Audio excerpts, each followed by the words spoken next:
Every 42 seconds, someone is arrested for marijuana. Let me show you how to do. Go and see Poppy. Get a brick and bake like two. Go and get money. Then you got for two more. Do the same thing. I need to medicate, and is it okay if I just go out here and smoke? As long as you're away from the building 7,500 feet. 7,500 feet? 75 feet, yep. 75 feet? Yep, and that's a car? Okay, yes. Yep. As long as you're medicated away from the building, you can't smoke near the building. Right. Thank you, sir. Appreciate it. Yep. Police just said I could smoke my marijuana outside here. 75 feet from the door. The things I do to smoke legal marijuana. 1, 2, 3, 4, 5, 6, 11, 12, 13, 14. I bet if I took Oxycontin, I could take my Oxycontin right there, but I gotta smoke marijuana, so I gotta walk another 50 friggin' steps. 17, 18, 19, 20. Come on, man. 75 feet? Really? I'm just gonna go to my truck. It's the Ignorance is No Excuse Tour, Franklin, New Jersey. Stop arresting patients! Stop arresting patients! Stop arresting patients! Welcome to CMMNJ TV.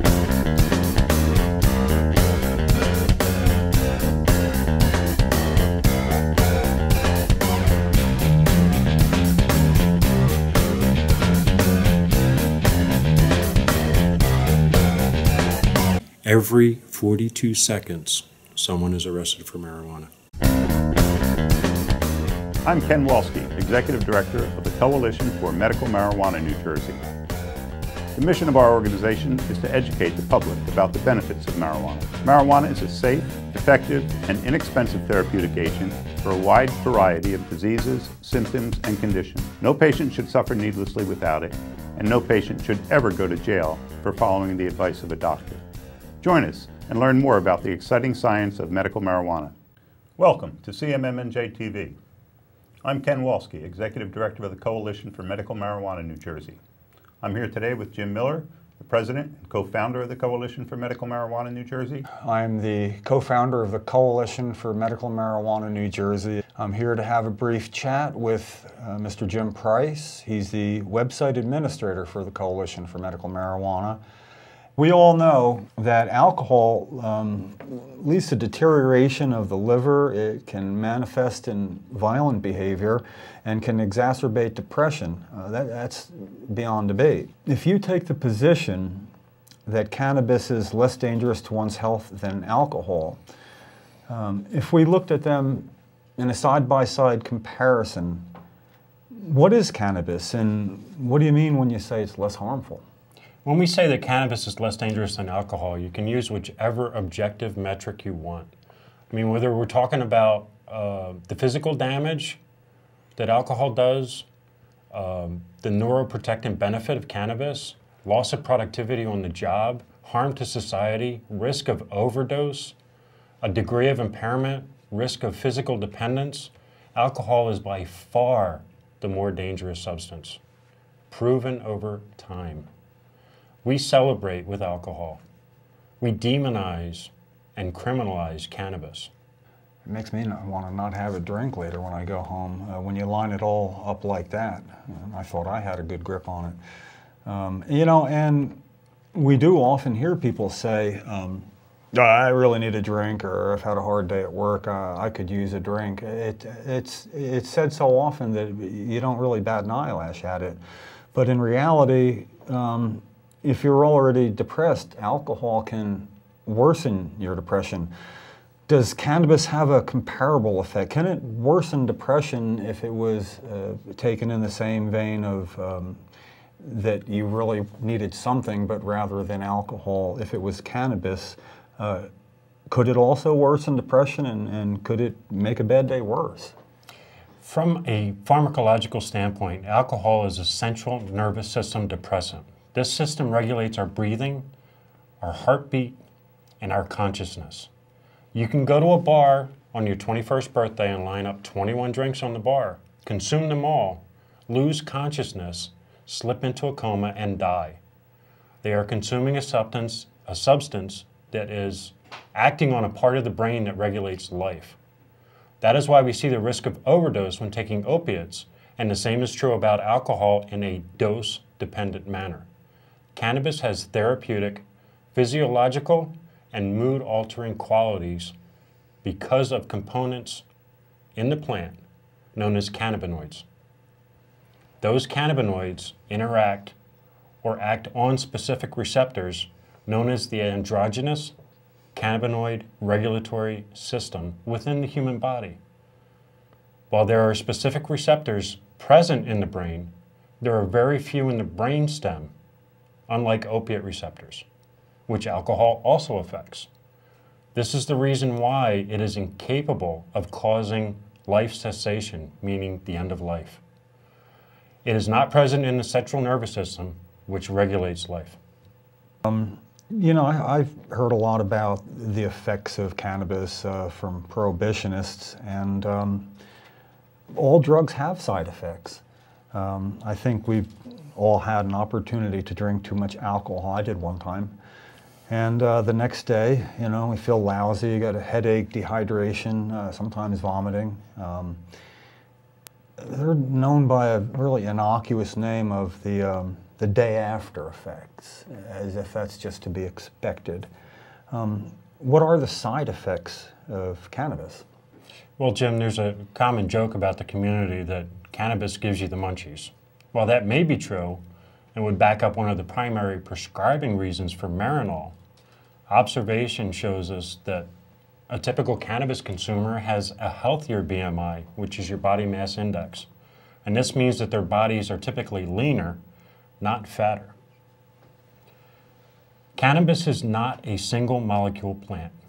It is a plant that contains a multitude of therapeutic ingredients, many of which are believed to be biologically active. Depending on which compound we're talking about,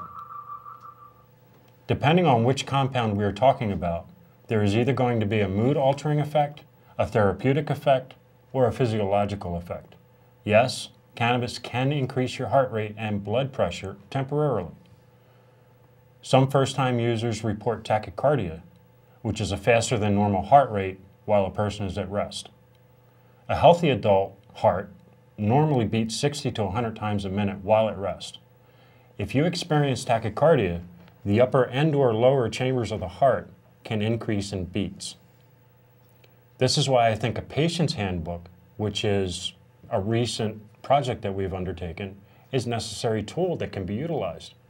Keeping it strictly limited to a side-by-side comparison of alcohol and cannabis and showing potential risks. It's been demonstrated time and time again that alcohol damages not only your physical person, but it can have an effect on your productivity at work.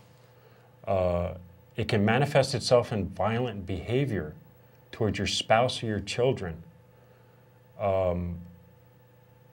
It can generally exacerbate a bad mood, and none of that happens with cannabis. The exact opposite is true. If you're in a bad mood and you smoke some cannabis, your mood's going to be elevated.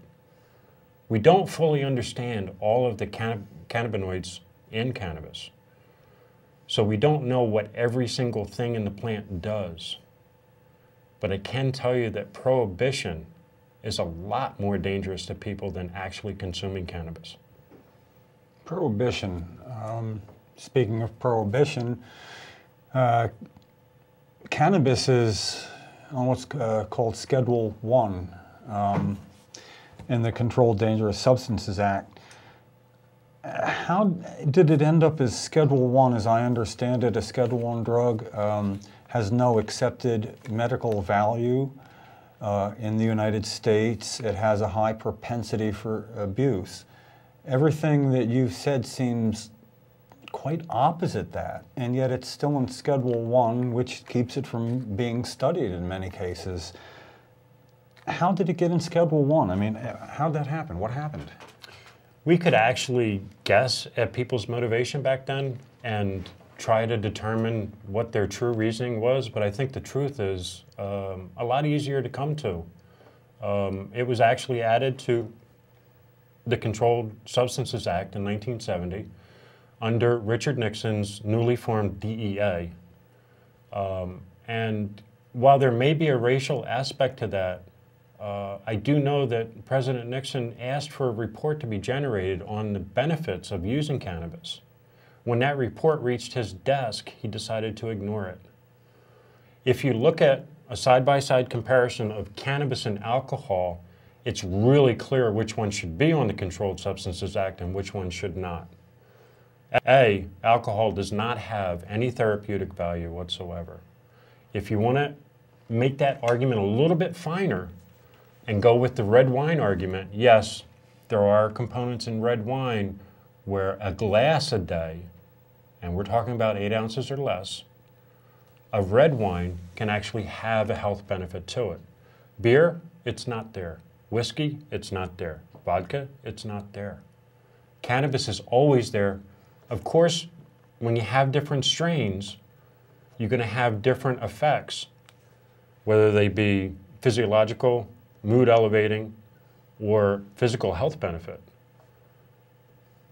The important thing to look at is the amount of damage that you can see done by alcohol. And I mean, look all around you because the signs are there. People have a fear about what is unknown. And truthfully, because the government has spent so much money on finding out what is wrong with cannabis, they haven't spent nearly as much money on finding out what benefits can cannabis give us just by consuming it. And I'm not talking about smoking it. You know, there are other options available to people other than just smoking it.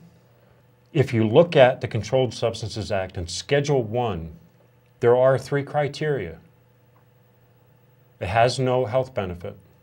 It has a high potential for abuse, and it is one of the most dangerous substances on the planet.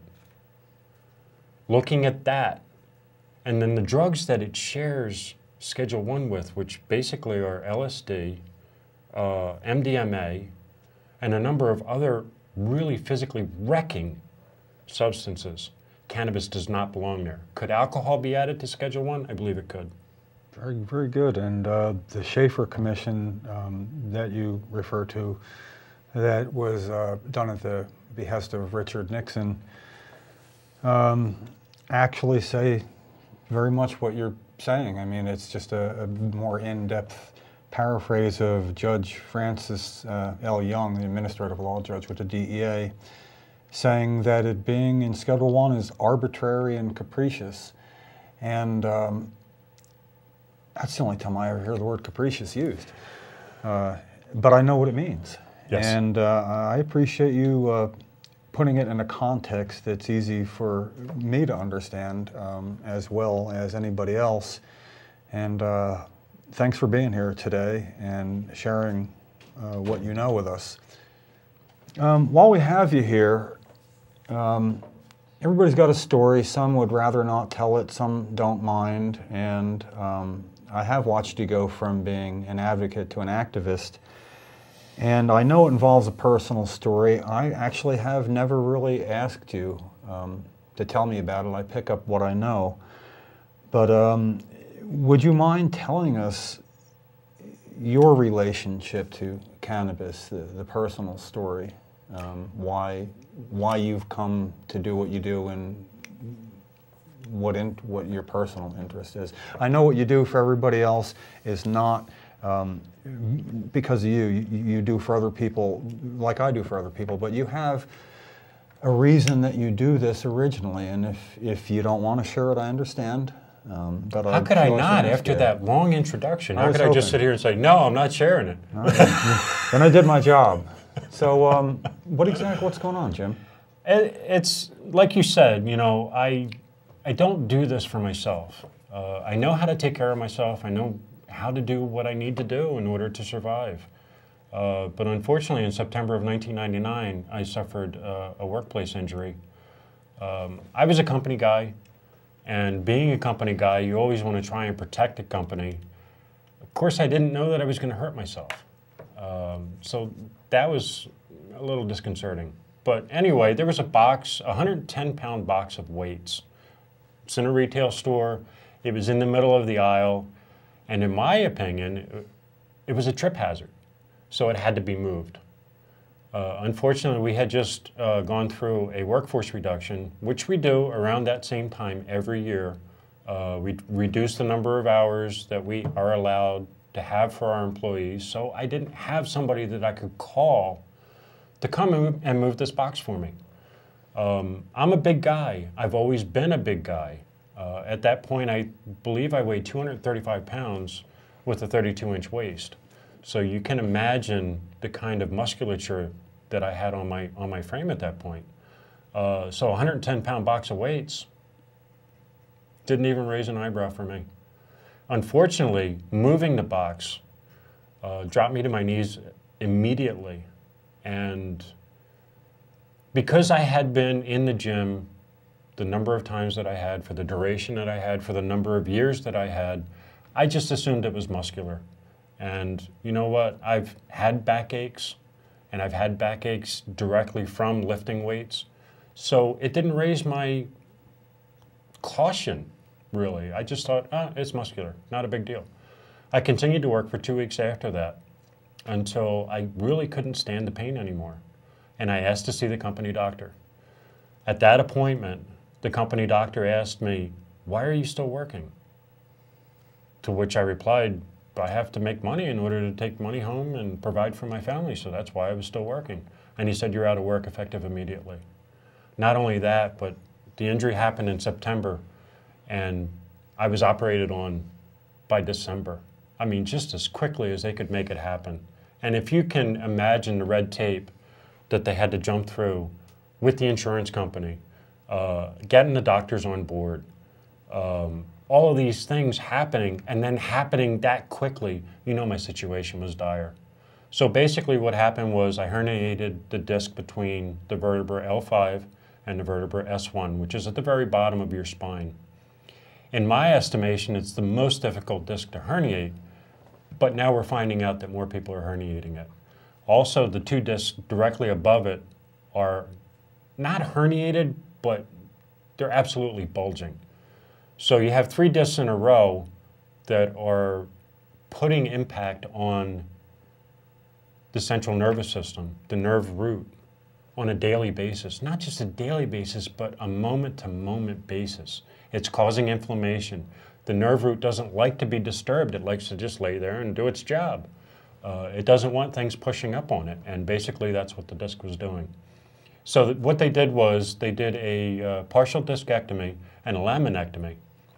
So basically they're cutting away part of the disc and cutting away part of the bone to try and allow room for the nerve root to just hang out and do its job, to not have to deal with the inflammation on a moment-to-moment basis. And of course, you know, one of the things that happened from the first doctor visit was a prescription.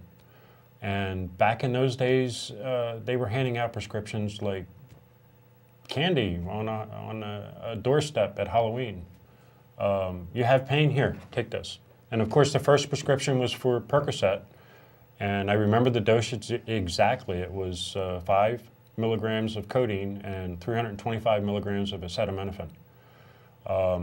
Both, I have found out, both of those substances are liver killing. So that was the starting point. And then we come 10 years later, and you have to keep in mind tolerance and the fact that your tolerance grows, which means that your dosage has to be increased. The number of medications that I was on, at one point I was taking 9 different prescriptions. They included Neurontin, OxyContin, Roxicet, Cymbalta, Remeron, and tizanidine. All of those compounds were supposed to help me with my pain, but unfortunately, all they did was aggravate the situation. That's the way that it felt to me. My pain was never under control. Every time I went back to the doctor, he'd ask me what my pain level was. Some days it was a 9, some days it was a 10. And understand when I say 9 or a 10, that's the pain level that you cannot stand. It drives you out of your mind. That's how high the pain level is. Okay? Now, no miracles have taken place, yet I've been able to leave those narcotics behind and move forward with my life. Not stagnate, not stay in the same place, but actually move forward with my life. I had developed an allergic reaction, what I consider an allergic reaction, to the codeine and the other prescriptions that I was taking. So I brought this to the attention of my doctor, and I said, you know what, doc? I think we really need to rethink what we're doing and perhaps wean me off of these medications. His first thought was, I'll send you to a rehab and we'll get it done that way. Probably would have been the best case scenario, but obviously we're dealing with an insurance company and they have the final say as to whether or what they're going to pay for. So he went to the insurance company knocked it back, said, no, we're not going to pay for a rehab.